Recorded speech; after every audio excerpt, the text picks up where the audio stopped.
좋아요, 구독! 안녕하십니까. 서울경제TV 오민전문가입니다. 오늘 2024년 11월 5일 화요일 국내 증시 시황 시작하도록 하겠습니다.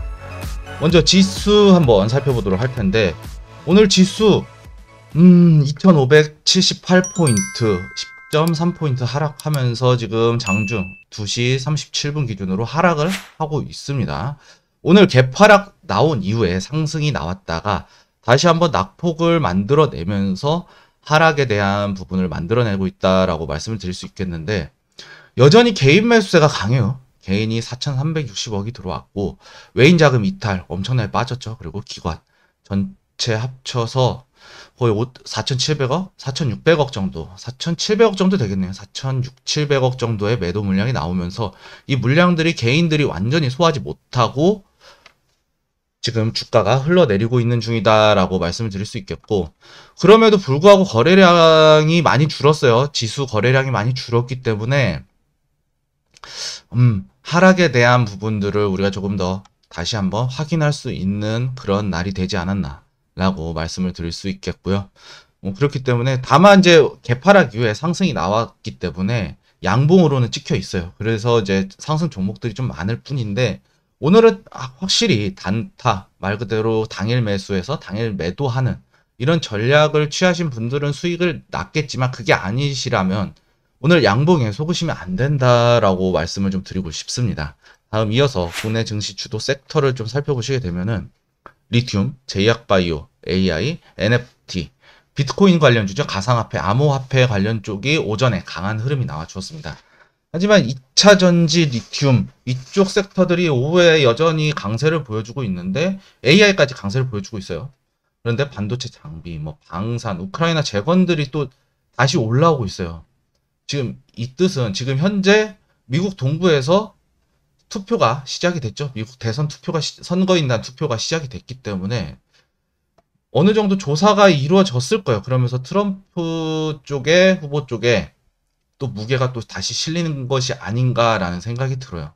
오늘 같은 시장 같은 경우에는 좀 지켜보는 것이 좋을 것 같다. 미국 대선 바로 끝나는 게 아니기 때문에 조금 지켜보고 어느 정도 나왔을 때 흐름 윤곽이 잡히기 직전에 우리가 차트의 흐름상을 좀 읽고 진입하는 것이 좀 중요하다라고 말씀드릴 수 있겠습니다. 오늘 증시의 이슈는 말 그대로 미국의 선택은 과연 누구일까요? 이거죠. 해리스와 트럼프 둘 중에 하나, 누군가는 되겠죠. 2명 입후보 했으니까요. 이 후보 중에 과연 누가 될 것인가? 우리는 이 후보가 어떤 사람이 당선이 되느냐에 따라서 투자 전략이 바뀔 수가 있어요. 이 부분을 좀 우리가 자세히 살펴보는 게 좋을 것 같다라고 말씀을 드리도록 하겠습니다. 미국의 선택은 과연 해리스일까? 트럼프일까? 오늘 미국 대선 오후 2시 시작했죠. 지금 2시 42분이니까요. 그리고 선거 직전까지 누구도 알 수 없는 예측 결과가 나왔어요. 조사 결과도 계속해서 오차 범위 이내였고, 그렇기 때문에 누가 되던 간에 참 어려운 선거가, 예상하기 어려운 선거가 될 수 있다라고 말씀을 드릴 수 있겠고요. 그리고 여기서 우리가 중요하게 보아야 될 것은, 누가 이기더라도 변할 수 없는 한 가지가 딱 하나 있죠. 하락장 반드시 옵니다. 두 후보 공약을 내건 것으로 봤을 때 재정 지출 긴축에 대한 공약은 전혀 없었습니다. 돈을 쓰려고만 하지, 돈을 시중에 있는 유동성의, 화폐의 유동성을 빨아들이려고 하는 재정 정책을 피는 대통령 후보는 둘 다 아니었다. 물론 트럼프가 당선이 됐을 경우에 재정적으로 푸는 자금들이 더 많아질 거예요.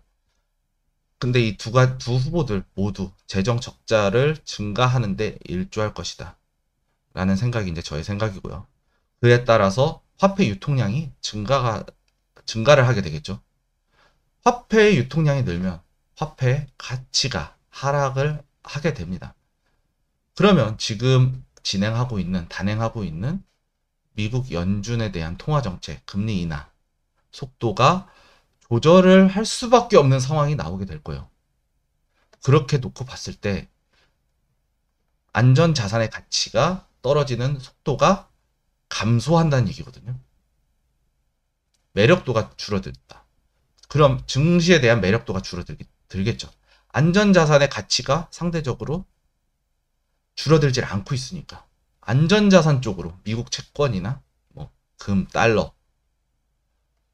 가치가 유지를 시켜야 되니까 이쪽으로 몰릴 가능성이 충분히 있고 이 안전자산으로의 자금 이동은 증시의 하방 압력으로 분명히 작용하게 될 것입니다.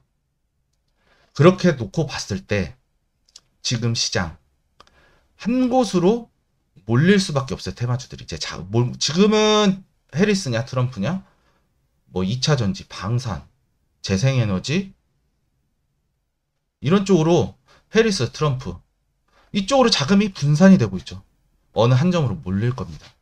우리는 이 지점을 놓치지 않고 적극 공략을 해야 한다 라고 말씀을 드리도록 하겠고, 제가 여태껏 현금 비중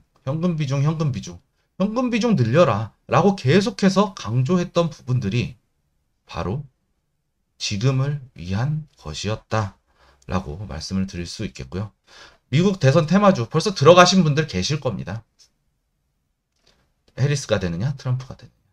우리는 이 판도를 놓고 전략적으로 테마를 환승을 하든지 아니라면 손절로 대응하고 안전자산으로 자산 이동을 하든지, 우리는 이 선거 결과를 놓고 어느 정도 윤곽이 잡히게 되면 우리는 이 결과를 예상을 해서 자금을 과감하게 투자를 해야 한다. 그리고 전략적으로 대응을 해야 하는 그런 시장이 다가왔다라고 말씀을 드리도록 하겠습니다.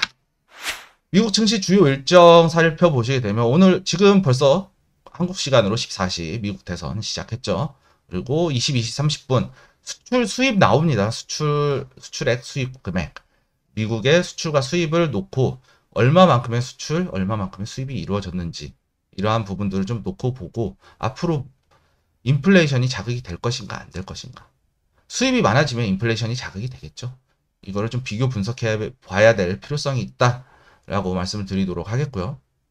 그리고 레드북 소매 판매 지수, 인플레이션 지표죠. 소매 판매가 얼마만큼 잘 이루어졌는지, 미국 경제가 얼마만큼 소비를 하고 있는지. 지금은 소비가 줄어들어야 되거든요. 어느 정도는. 인플레이션이 다시 재발하고 있는 상황이기 때문에 계속해서 이 매크로 경제 지표 분석들이 매크로 지표 분석 해석에 있어서 엇갈리고 있다. 그렇기 때문에 우리는 지금은 인플레이션에 대해서 다시 한번 봐야 한다라고 말씀을 드리도록 하겠고요.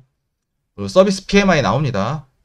서비스 구매 관리자 지수죠. 구매 관리자 지수 얼마만큼 물가 상승이 일어날 수 있느냐 거기 때문에 인플레이션 지표다. 그렇기 때문에 우리는 인플레이션 계속해서 강조드리지만 다시 한번 봐야 된다. 꺼진 불도 다시 보듯이 인플레이션 계속 봐야 한다는 얘기예요. 그리고 ISM 자정의 ISM 서비스 PMI 그리고 ISM 고용 지수가 나오게 되니까요. 고용 지표들도 나오게 되거든요. 고용이 얼마만큼 움직이느냐에 따라서 다시 한번 금리 인하의 속도가 조절될 수 있다는 얘기가 되겠거든요. 그렇기 때문에 고용 지표와 인플레이션 지표는 아직까지 놓지 말아야 한다라고 말씀을 드릴 수 있겠고요. 새벽 3시에 미국 10년물 국채 입찰이 예정되어 있습니다. 미국 10년물 가장 인기 많은 장기채 종목이거든요. 그렇기 때문에 미국 10년물 입찰 결과에 따라서 증시의 상승 압박 또는 하락 압박, 상승에 탄력을 붙게 하는 기폭제의 역할을 하던가 하락에 대한 압력으로 작용을 하게 될 건다. 둘 중에 한 가지가 될 수 있다는 거. 오늘 미국 10년물 국채에 따라서 증시가 크게 요동칠 수 있기 때문에 이 부분 좀 지켜보고 내일 국내 증시에 또 상당히 영향을 미칠 수 있는 미국채 10년물이기 때문에 오늘 좀 일어나서 내일 아침에 일어나셔서 국채 금리가 어떻게 변동되었는지 입찰이 어떻게 되었는지 다시 한번 살펴보면서 대응했으면 우리 시장을 대응했으면 좋겠다라고 말씀드리도록 하겠습니다. 다음 이어서 이제 내일 시황 전략 말씀을 드리자면 이제는 탑승을 준비해야 되는 시기가 왔습니다. 제가 아까 전에도 말씀드렸다시피 계속해서 현금 비중 확대를 말씀드렸을 거예요. 하지만 지금은 탑승을 해야 된다. 어느 한 방향으로 힘을 쓰게 될 것이다. 그 방향은 하방일 거고, 예상한 대로 오늘 시장은 예상한 대로 어제 예상했던 대로 일시적인 상승에 불과했다. 금투세 인하 이슈는 단기적인 일일 천하에 불과했다. 라고 다시 한번 요약해서 말씀드릴 수 있을 것 같고요. 그리고 매크로의 큰 흐름은 막을 수가 없다라는 것이 다시 한번 반증되고 있는 상황입니다. 그렇기 때문에 이제는 우리가 보유하고 있는 종목에 대한 전략, 대응 전략을 충분히 준비를 해야 하고, 이때 우리가 현금 비중을 늦지 않았으니 현금 비중 확대해 놓고 조만간에 있을 이 변동성, 테마주의 이동, 그리고 자산 시장의 이동을 준비해야 되는 시기다라고 말씀을 드리도록 하겠고요.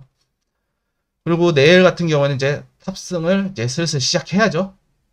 대선에 대해서 이제 윤곽이 잡히게 될 겁니다. 선거인단이 어느 정도 어떤 성향의 선거인단이 뽑혔는지 한번 우리가 나오게 되기 때문에 이 부분을 우리가 집중적으로 살펴봐야 될 필요성이 있다. 그리고 지수의 하락 배팅, 그리고 테마주 공략을 본격적으로 시작하는 시기가 바로 내일이 될 것이다 라고 감히 자신감 있게 말씀드릴 수 있겠습니다. 그렇기 때문에 우리가 하락 배팅과 테마주 공략에 대한 준비, 그동안 제가 현금 보유했던 관점을 이제는 바꿔야 될 때가 왔다 라고 말씀드리면서 오늘 국내 증시 시황 마치도록 하겠습니다. 오늘 국내 증시 시황 유인 전문가였습니다. 시청해주셔서 감사합니다.